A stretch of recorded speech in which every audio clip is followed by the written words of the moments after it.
If you're a freelance medical writer, here is a survey that 550 people who are freelance medical writers have just answered. And the survey ran from the 1st to 31st of January. And let's have a look at the results. This survey was run by Peter Llewellyn from Medcom's Networking. So thank you, Peter. Right, so the first question was, where are you based? So out of 550 people, there's quite a large spread. The majority of people came from the USA and the UK, with the UK making up about 50% and the United States making 15%, and then other people from India, South Africa, other parts of Europe. So moving on to question 2, how many years have you been working in and around medcoms, which is medical communications? So 3% of people said less than 1 year, 19% said 1 to 5 years, 18% said 6 to 10 years, and 32% said 11 to 20 years, and 26.5% said more than 20 years. So over 50% of respondents have been working in and around medcoms for over 10 years. So that's really interesting. So for how many of those years, question number 3, have you been freelancing in and around medcoms? So interestingly, those who have been doing it for more than 20 years, only 4% of respondents, and less than 1 year, 14.9%, 1 to 5 years, 39%, 6 to 10 years, 23%, and 11 to 20 years, 17%. So that means that over 50% of respondents have not been freelancing for over 10 years. They have been maybe an employee, or they're working in and around medcoms for most of their time. So question 4, is your freelance work your sole income, or is it a side gig? So something that you do alongside other employment or other businesses. So 481 people said that it's their sole income, so it's the only way that they make money. And 12.5%, 69 people, said that it is a side gig or something alongside other employment. And if you read the comments, it's mostly people saying that they have other side gigs, and some people want to make it their sole income, so they want to go full freelance medical writing, and some people want to go the other way and they actually want to reduce the amount of freelancing they do and do other things. And some people are using it as a supplement for their pension, or they're returning to work after maternity leave. And some people have other businesses, so for example, rental property, holiday let businesses, or they run a boutique agency. So question 5, in 2023, did you work as many hours as you wanted? So this is quite evenly split. 52% said no, so it's 290 people, and 47% said yes, so it's 260 people.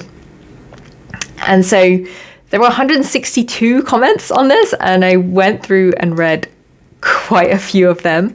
And a lot of them said that they were affected by health reasons or personal reasons, that they couldn't work as much. Some people said they had too much work. Some people said it was very quiet. Actually, most people said it was very quiet. And I was made redundant in the summer, autumn time. And so when I had to find clients, I really struggled in September and October. And then I was really busy in November and December. So there was a lot of talk of feast or famine as well, and wanting to work more hours.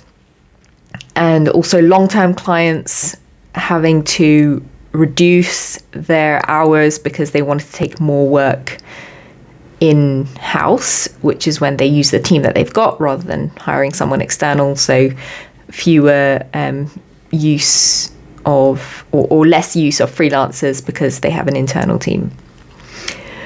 So question 6, what is the best fit broad description of your primary role? So we appreciate there may be some overlap, but please tick one best answer. So the majority of people, 400 people out of 550, which is 72%, said medical writing. And the other options were editorial services such as copy, production editing, proofreading, client services and account management, project management, sales and business development, strategic consultancy, medical affairs, marketing, and creative services. So if we have a look at the comments here, people talking about the different types of things that they do. So poster layouts, reformatting slides, editing, proofreading, data or fact checking, annotating, hybrids, CME, content strategy, working on grant applications, project management, translating as well. So that's always a good mix to have. 50% healthcare marketing, 50% medical writing. I do that as well. And medical copywriting, professional healthcare copywriting, promotional educational, quite a lot of social media writing, consulting. I do that. Market access and health policy. So this is quite a mix here of editing as well as medical writing or consultancy, which may or may not be strategic. So that is quite interesting as well. This person has put content, copy, scientific, medical, clinical, technical, proofreading, peer review, editing. So really interesting. So question 7, which of the following specialist medcoms areas do you work in? So tick all that apply. So there are quite a few options here, and it's quite a big spread. So interestingly, the majority of people work in multiple areas. So patient communications, educational content for healthcare professionals, and what have we got down here? Internal company training activities such as MSL and reps and others. You've also got events, so scientific or medical programs and content development or publications management. We've got quite a big spread here. So key opinion leader, profiling and identification, expert management, strategic consultancy, digital solutions, social media programs, orphan drug communications, interesting, real world evidence, regulatory writing, rare diseases, promotional sales materials, and online content writing. So there's a lot that you can do in medical writing. And some comments here. So university coursework, grants, sometimes some duties in patient communications, creative campaigns, press releases, white papers for B2B, large instrument purchases, peer reviewing grants and grant writing, white papers, report writing, research grants, see grants coming up a lot, data analysis, documentation, advisory board, report writing, organic social media marketing for patients, pharmaceutical advisory, report writing, medical affairs, code compliance and data protection. So a nice mix there, lots of different things that people are doing. So question 8 is, how many clients did you work for in 2023? Tick one answer. So it's quite a big range here. So 1% of people didn't work for anyone. 11% said at least one client, 14% said 2, 17% said 3, 13% said 4, 14% said 5, 7% said 6, about 5% said 7, 4.5% said 8, 2% said 9, another 2% said 10, and 5.4% said between 11 and 20 clients. 0.73% said more than 20 clients, and 1.2% said that they don't know. So maybe they didn't keep count. Some of them said in the comments that they selected 4, but these are all agencies, so the actual number of end clients was more like 8. So it's important to understand that if you do work for an agency and they give you lots of different jobs, then you might be producing work for more than one client, but through one agency. And some people had 5 clients, but several contracts. One of the clients was a one-off project. Writing research clients, about 50 students or coaching clients. Interesting. So that would be one of the reasons for the high numbers of more than 20. So quite a lot of variety in the comments here, which is very interesting. So one agency and then on several projects for the same client. Contractor, working with the same client, my old company, for 2 years. So this is one of the things you can do as a freelance medical writer, is that if you leave your full-time job, maybe you can still have them as a client. So very interesting comments here. And question 9. In the last 12 months, January to December 2023, how closely did your freelance income match your expectations? Tick one answer. So there are 3 options here. So my freelance income was less than expected, and 45% of people actually chose that option. My freelance income was more than expected. That was 9 or 10% of people chose that option. And the final option was my freelance income was about what I expected, and that was 45% of people. So again, it's quite split here between less and about what they expected, but only about 10% of people got more than what they expected. And I'm assuming in the comments, it depends on how many clients they had and if they were unemployed. And also the types of contracts that you get. There were also some people in previous comments saying that some contracts would just take so long to actually start. This one's saying suddenly cancelled projects because of redirection in client priorities or staff changes. That's interesting. Having family obligations, and they're hoping to get more. People are taking less time off. It's quite interesting to see the comments here. So one here again saying many agencies have stopped using freelancers and they do not pay well anymore. Recruitment agencies are asking me if I would drop my fees, even though they've not increased in about 5 years. Interesting. So question 10. In 2023, what happened to your average hourly or daily rate? So 35% of people said that it increased, and 6.5% said it decreased, and 53%, which is quite encouraging, said that it stayed the same. And 4.7% said that they didn't know. So the comments here kind of read that they raised it earlier in 2022. They set the rate higher with new clients. Some of them, they revised their rate with current clients, and somebody's increased their rate by $10 per hour from the January 1st, 2024. A lot more comments here saying that they've increased it for new clients or kept it the same for existing clients, and wanted to increase it but didn't feel able to. Interesting. It varies depending on the client. And more responses saying increased for one client. This one said, for 17 years as a freelancer, I've never experienced such difficulty finding work. I usually turn away work many times a month. So what happened this year?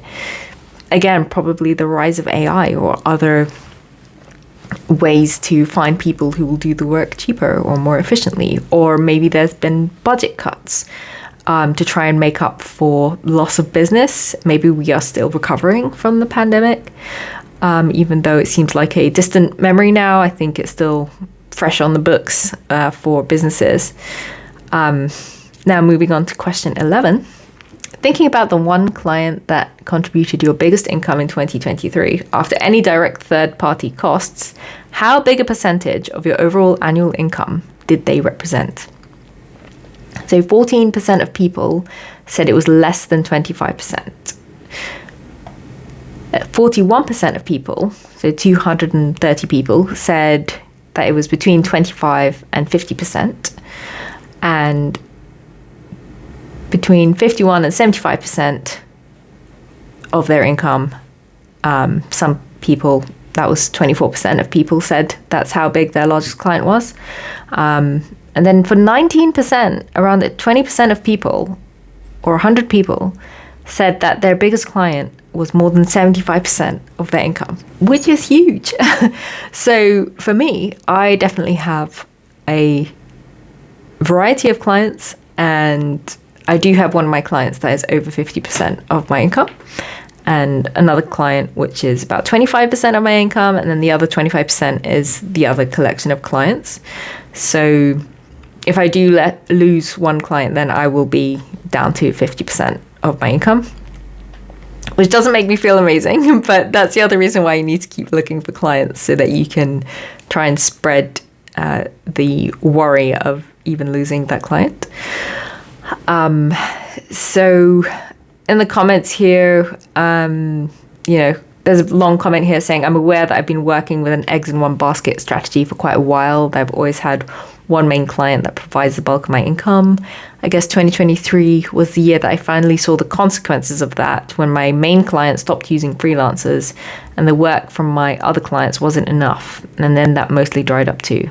So it's taught me that I really need to be reaching out to prospective new clients regularly, although I do find that hard to do when I have enough work, as I feel like I'm basically reaching out to prospective clients to say, I'm not available right now, but I will be in 2 months. Maybe that's an acceptable and common approach though.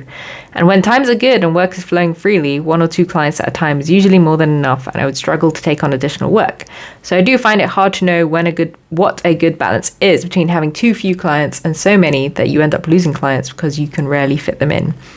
So I think that is more a question of managing your time and trying to make sure that you do have that space if you want to take on more clients. But then the other thing is that if you are always looking for a bigger and better client, then you might need to drop some clients in order to take on those new clients. And you have the power to do that. And I think people might need to change that mindset a little bit. So if you get a bigger client that's better, then drop the other clients. You don't need them. Get the better one. So yeah, that's what I would advise in that situation. So some people saying contract was half my time, but more than 50% of my income, as it was a more senior role. I prefer to juggle several clients rather than be reliant on just 1 or 2. It occasionally leads to extra busy periods, but generally the ebb and flow of work balances out across clients. I also have a lower likelihood of lengthy duration without work if one client stops using freelancers, for example, since I have other clients to fill the gap. So yeah, I would agree with this, with the spread. And question 12, how satisfied are you with your freelance role? Tick one answer. So 32% of people said they are very satisfied. 37% of people said they are satisfied. 18% said they are neutral. 9% said they are dissatisfied. And 2% said they are very dissatisfied. It'd be interesting to see the comments on this. I can keep out of the game playing and politics that all companies waste time and energy on. Yeah, I have experienced that in some companies where, you're kind of having a back and forth between different departments to try and get stuff signed off. That can be really time consuming. It's quite interesting. This person said, I've never loved my job in medcoms, but I'm good at it, and it's allowed me to do many other things in my free time, especially since being freelance. This year, I'm looking to increase my engagement with the area to see if it increases my satisfaction, although I think some of the issue is that not really working in a team means that I don't get satisfaction that can come with that experience. Beyond that, I'm also starting a part-time course later in the year to explore other options outside of medcoms as an alternative or side hustle. Interesting. Love the flexibility of the job, but missing out on training opportunities available to permanent staff. Would be good to have access to database of upcoming medical education and CS, probably customer success related courses. Quite a lot of interesting comments here. And I think it's really interesting to keep your satisfaction level where you are comfortable. And I would agree that you're going to be more satisfied when you have the right balance of work. So not too much, not too little, but then also you have to like the clients that you work for. And I think that's really important. So question 13, how likely is it that you will stop freelancing in 2024? So 2% of people said yes, definitely, I intend to stop. 18% of people said I might if an in-house opportunity arises. So maybe people wanting to go to a safer spot. but again, can still be made redundant at any time. I feel like I still have open wounds from my experiences, and I'm still healing from the experience of being made redundant. 20% of people saying somewhat unlikely, I doubt it. 56% of people saying very unlikely, I'm not expecting to stop. I would definitely say I'm in that group. 2% of people saying I plan on doing something completely different. Tell us more below. Okay. I'm considering either a move back in-house or something completely different. I'm keeping an eye out for job ads fairly passively, mainly on LinkedIn, but we'll start job hunting more proactively if freelance work doesn't pick up soon. Interesting. Most people are saying, I hope not. Redirecting my focus to provide training for writers in CME. There's no clear pathway into this specialist field. I'm also developing a course for the University of Chicago in the specialist area. Interesting. Some people saying, I want to retire soon. Offered permanent employment by primary client. Interesting. That often happens if you've been working as a freelancer for a while with one client, then you might be offered to work with them full-time as an employee and get all those benefits of employment. I won't stop as long as I have clients. Yep, I can feel that one, definitely. Some other saying, I don't want to take an in-house role again unless I absolutely have to, as I would not get the flexibility I currently have for family and health. Plus, I don't want to deal with the inevitable stress that comes with a senior medcom's role. Interesting. Oh, somebody here, I intend to retire in December 2024. And another one taking maternity leave. So, interesting. Mixed bag of comments there. So question 14, how much do you agree with the following statements? Read carefully, answer one for each statement. Okay, so there's quite a few statements here. Let's have a look. So I'm confident about my personal financial future. So most people entirely agree with this. So I would say more than 60% of responses are over the number 5. So that's towards I entirely agree, which is at number 9. So that's good. The other statement was I enjoy a good work-life balance. Again, very skewed to the right that I entirely agree. Most responses are, again, over 5 or over 6. The next statement is I can easily meet my current training needs. So most responses are over 5 again. And next statement is in 2023, I found it easy to get work to freelance. Now, this is quite an interesting response, quite interesting results. So you've got about 10% in each camp, which is quite unusual. So about 9% of people said I don't agree at all, that they didn't find it easy at all to find freelance work. And then you've got 6%, 7%, 10%, 9%, 14%, 11, 10, 10, and 11%.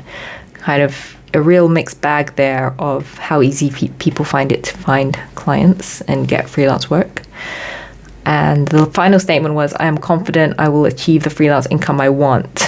And quite interestingly here, most people are quite optimistic. So again, responses above 4 and 5. So again, skewed towards the agree that people feel confident they will have the income that they want from freelancing. So comments here, motivation to look after their family. They seem new agencies might be quieter. People trying to get to net $60,000 to $80,000 as freelancers, and people saying that they haven't struggled this much since they started freelancing. So quite a mixed bag, I would say, but overall still optimistic, I would say. So question 15, are you routinely using generative AI tools like ChatGPT? So 60% of people are not using AI. 34% of people are using it a little bit. And 5% are definitely using it, between 5 and 6%. So that's quite interesting. So I would say maybe the people who are using it might be more satisfied. They're easier finding it easier to get clients. I don't know. What did the comments say? They've experimented with AI tools out of curiosity. I'm not using it because all of my work is in regulatory writing, so the writing I'm doing is confidential, and I cannot put it through an AI tool unless it was an in-house tool. I'm impressed with what AI can do and find it useful. It can help me express my message more eloquently, saving me time. So some people do use it to reword what they're saying. A nice piece of AI, if you're looking for one that does that, is WordTune. That's quite interesting to use. It gives you several statements. You can also use Bard as well, B-A-R-D by Google. That's free to use. You can just enter in a phrase and say, hey, could you write this in a different way? Some people are using Grammarly, Elitist, and Otter. Some clients don't want it, worries about breaching permissions. Some people are strongly against the use of AI in our field, whereas some people are saying we should move forward with the technology and start seeing the bright side of it. Another person said, I refuse to steal other people's copyright material. So that is quite a strong argument to not use AI, because people are worried about plagiarism, copyright.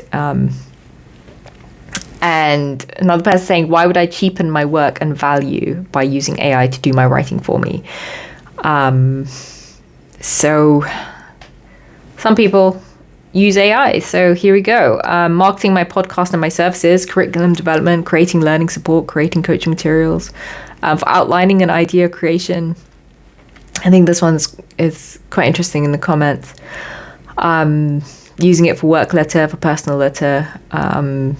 Some people saying, they work with confidential pre-publication material and have a moral, ethical, and legal obligation to keep it out of public databases.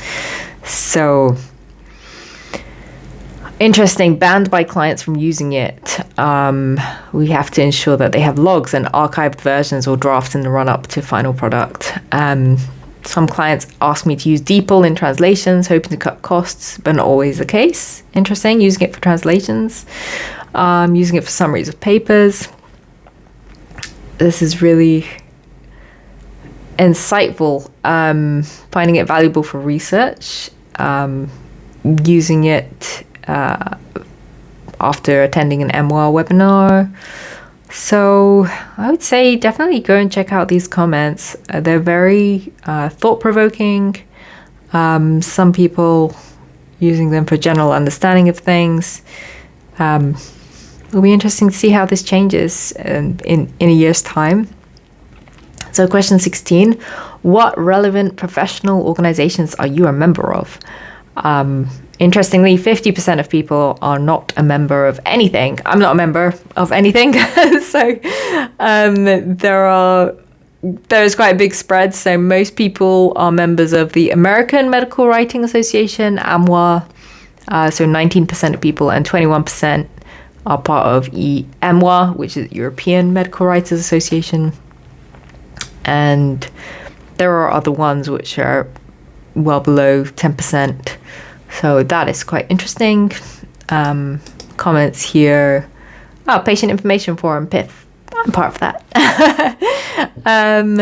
American Translations Associations, Mediterranean Editors and Translators. So quite a lot of other kind of organizations that you can be part of. This one is very specific to New York, Science Writers in New York, and Board of Editors in the Life Sciences. Quite interesting to see that. So question 17, do you currently participate in any specialist networking groups or communities or platforms or directories, free of charge or otherwise, that exclusively support specialist medcoms freelancers? So 41% don't, 16% are part of AMWA's freelance directory, and 30% are part of Medcom's workbook, which is Peter's kind of newsletter that offers clients to advertise to medical writers. So it's quite an interesting spread there. And I would say, yeah, the comments are quite sparse here. So kind of dipping in and out of different societies or organizations. There's the Anthill, Did a podcast with Abigail recently. And question 18, moving on. Did you get any freelance work through commercial recruitment specialists in 2023? 14% said yes, 85% said no. I would agree. I've never actually gotten a job through a recruiter apart from my very first job, which got me into a medcoms agency. So it's very hit and miss with recruiters. But again, like I've said before, I would say that you can definitely learn a lot about the market if you talk to recruiters a lot. So I recommend speaking to recruiters, connecting with them. You never know what will happen. Tell them exactly what you want, and they'll see if they can find someone to match you up with. So that's how they make their money at the end of the day. Some people have been contacted quite a lot. Spoken to many no contracts, and that is quite interesting. So question 19. Are you interested in support to build your medcom skills and freelance career? So 56% said yes via live training sessions, and 62% via self-paced online courses. So we have plenty of those at Right Clinic. And via group coaching, yes, 29%. 24% yes via individual mentoring, and 22% said no, I'm happy with my skill level and not looking for support. Comments here are quite interesting as well. They attend conferences or they have a business coach. They'd love to when home gets less busy. Yes, via work referrals, webinars are good. All right, interesting. So question 20, would you be interested in training or support of any of the following topics? There's quite an even spread here, so people interested in lots of stuff. So tackling different types of medcoms projects, building your writing and reviewing skills, stats or statistics for medical writers, AI for medcoms freelancers, networking for freelancers, evolving your freelance offering, strategic business development for freelancers, building a sustainable freelance business. I'm definitely interested in that. Being CEO of your freelance business, long-term career options for medcoms freelancers, and then no, I'm happy with my skill level. So 14% of people said that they weren't interested, and everyone else said that they wanted all of the above. And interestingly, AI for medcoms freelancers being 61% of people being interested in that. So again, comments saying that they are thinking about retirement for freelancers, updates on ABPI code, copyright issues, things to be aware of. I think that's, all medical writing and health writing is generally quite highly regulated. So keep that in mind. Regulatory environments, all of the above, lots of things there going on. So question 21, what is your biggest concern about freelancing in and around medcoms? Please remember the comments here are anonymous, but will be made public. So some people saying lack of opportunities, consistency of work, increasing difficulty of securing steady flow of work. Some people saying opportunities are drying up. Some people saying none really, been great for me. So quite interesting. Again, use of artificial intelligence, AI, afraid about the lack of opportunity and being paid sufficiently. So question 22, the final question. Do you have any general comments to offer about the current state of medcoms business, the pharma industry, this survey, or about life in general? All comments welcome, but please remember the comments here are anonymous but will be made public. So some people saying there seem to be fewer opportunities since COVID for freelance and at less decent rates. Some people in a specialist area think there's plenty of work going for good freelancers, and they are in regulatory and medical writing. So again, a mixed bag here, quite quiet. Not really having anything to add to the conversation.